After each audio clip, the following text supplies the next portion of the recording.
दोस्तों, ई Excel expert में आपका बहुत बहुत स्वागत है। आज हम सीखेंगे कि किसी भी वैल्यू को हम रेशियो वाइज कैसे डिवाइड करते हैं। जैसे कि आप देख रहे हैं मेरे पास एक डेटा है। मेरे कलीग ने ये बोला कि मेरे पास मंथ वाइज डेटा है, बट मुझे अपनी सेल रिपोर्ट में मुझे वैल्यू वाइज उस मंथ के टोटल को डिवाइड करना है। तो मैं वो कैसे कर सकता हूँ, तो चलिए हम उसको सीख लेते हैं।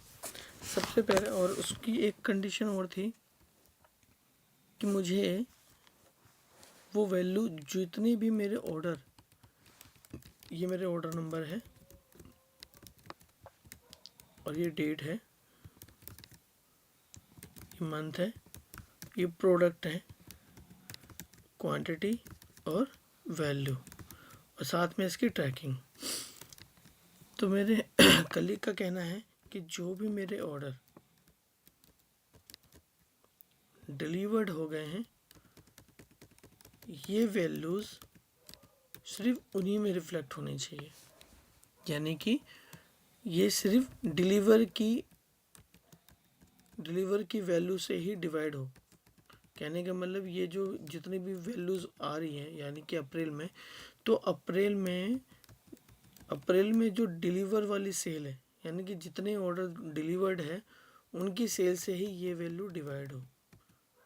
तो ये कैसे करेंगे, चलिए सीख लेते हैं।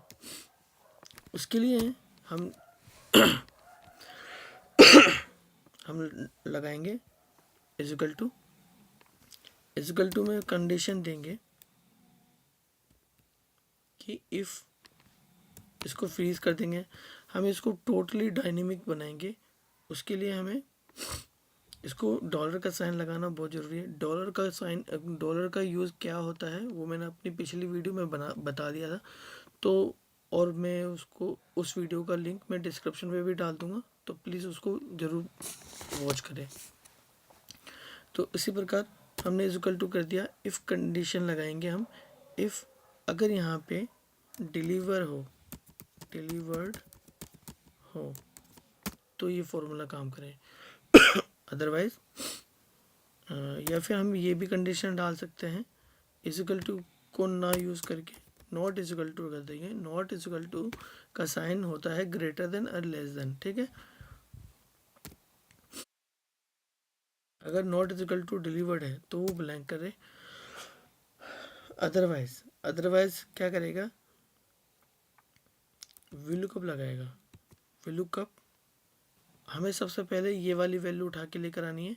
तो हमें उसके लिए क्या करना है, हमने VLOOKUP लगाया और कहा कि ये मंथ, ठीक है। अब क्योंकि हमें टोटली डायनेमिक बनाना है, तो डायनेमिक के लिए मैंने अपनी पिछली वीडियो में लुकअप फंक्शन के बारे में बताया था, जो कि VLOOKUP हो सकता है, इंडेक्स मैच हो सकता है, XLOOKUP हो सकता है, लुकअप हो सकता है और ऑफसेट भी हो सकता है।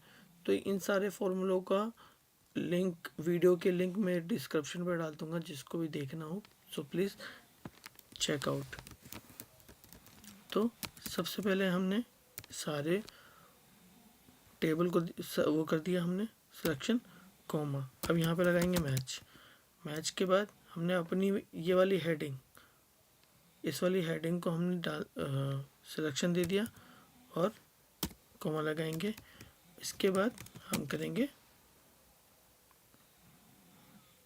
इसको सिलेक्शन, कॉमा 0 ब्रैकेट बंद, कॉमा 0 ब्रैकेट बंद।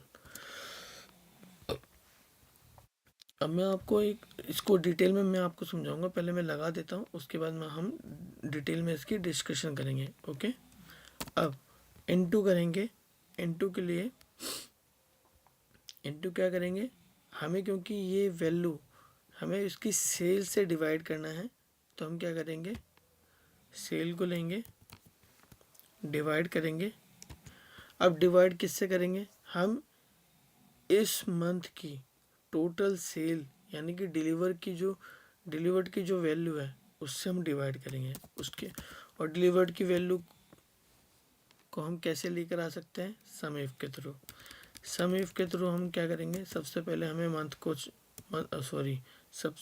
इफ्स के थ्रू, तो सबसे सम इफ के थ्रू हम क्या करेंगे, उसकी वैल्यू लेंगे, कोमा करेंगे, फिर उसके बाद मंथ को सिलेक्शन देंगे, मंथ को भी फ्रीज कर देंगे, और उसके बाद मंथ कर लिया, इसके बाद हम ट्रैकिंग को देंगे।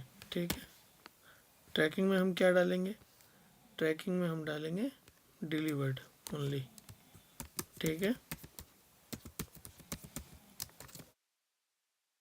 हमने C2 को फ्रीज नहीं किया हुआ, इसको भी कर देते हैं। ठीक है, ऑलमोस्ट डन है, तो हम यहाँ पे ब्रैकेट क्लोज कर देते हैं, और अब हम इंटर करेंगे। ठीक है, ये आ गया, मैं आपको मैच भी कराऊंगा। अब कुछ नहीं करना, हमें इसको एज इट इज़ कॉपी करना है और पेस्ट कर देना है। इसी प्रकार हम इसको नीचे तक डालेंगे, नीचे तक पेस्ट करेंगे, और इसका टोटल सम इनसे मैच करेंगे एक एक करके। जैसे डायरेक्ट कॉस्ट का डायरेक्ट कॉस्ट से मैच करेंगे, मार्केटिंग का मार्केटिंग से, मैन पावर का मैन पावर से, और ऑपरेटिंग कॉस्ट का ऑपरेटिंग कॉस्ट।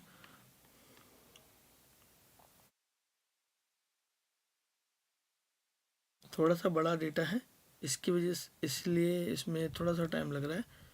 अभी हम इसको स्पेशल वैल्यू करके इसको क्लोज, इसको लाइट वेटेड कर देते हैं, फिर उसके बाद इसके फॉर्मूले को समझेंगे।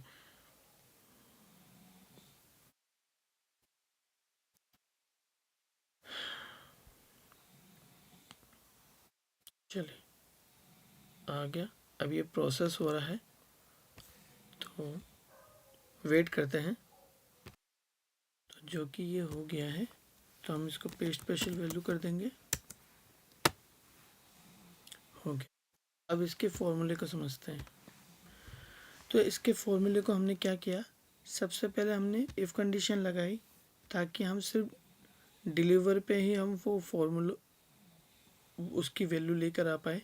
इसलिए हमने ये कर दिया, अगर ये डिलीवर नहीं होता है, यानी कि G2 अगर डिलीवर्ड नहीं होता है, यानी कि ऐसे जहाँ पे भी इसको डिलीवर्ड नहीं दिखाई देगा, वो वहाँ पे उसको ब्लैंक कर देगा। ठीक है, यहाँ पे ये कंडीशन ख़त्म। अगर ये डिलीवर्ड हुआ तो क्या करना है, तब वो करेगा विलुकअप लगाएगा। विलुकअप लगाने के बाद सबसे पहले क्या करेगा, वो विलुकअप से पहले तो ये देखेगा कि वो मंथ कौन सा है। पहले तो ये देखेगा कि यानी कि C2 में मंथ और हेडिंग में डायरेक्ट कॉस्ट।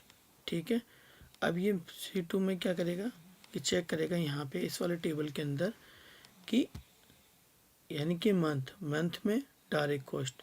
अब मंथ और डायरेक्ट कॉस्ट के बीच में क्या वैल्यू आ रही है, ये आ रही है 1,19,000। अब 1,19,000 को इस मंथ की डिलीवर की सेल के अंदर वो उस वैल्यू को डिवाइड कर देगा। अब अगर आप देखेंगे, मैं अगर आपको दिखाऊं, इसका फ़िल्टर लगा लेते हैं हम मंथ पे। अब मंथ में हमने फ़िल्टर लगाया और टोटल देखेंगे तो आ रहा है 1,19,301 रुपये। अगर हम यहाँ पे मैच करें तो यहाँ पे आपको दिख रहा है 1,19,301 रुपये, यहाँ पे भी सेम। अब इसी प्रकार मार्केटिंग कॉस्ट अगर हम देखें, क्या आ रहा है 70,89,553 रुपये। ठीक है, 70,89,534। ठीक, 70,89,534। ओके, उसी प्रकार ये भी 232,1205 मैन पावर में जाएंगे, 23,12,21,205। ऐसे ही है भी 14,88,655। ओके, अगर हम ओवरऑल चेक करें, अब देखो यहाँ पे मैंने अप्रैल लिया है, और अप्रैल लेने के बाद मैं अगर इस ओनली डिलीवर हटा देता हूँ, तो आप देखेंगे किसी में भी कोई वैल्यू नहीं आ रही, क्योंकि हमने जो कंडीशन लगाई है वो सिर्फ डिलीवर पे लगाई है। ओके, आई होप आपको ये वीडियो पसंद आया होगा और आपके लिए बहुत ही हेल्पफुल हुआ होगा। तो thank you for watching, thank you so much, keep supporting me.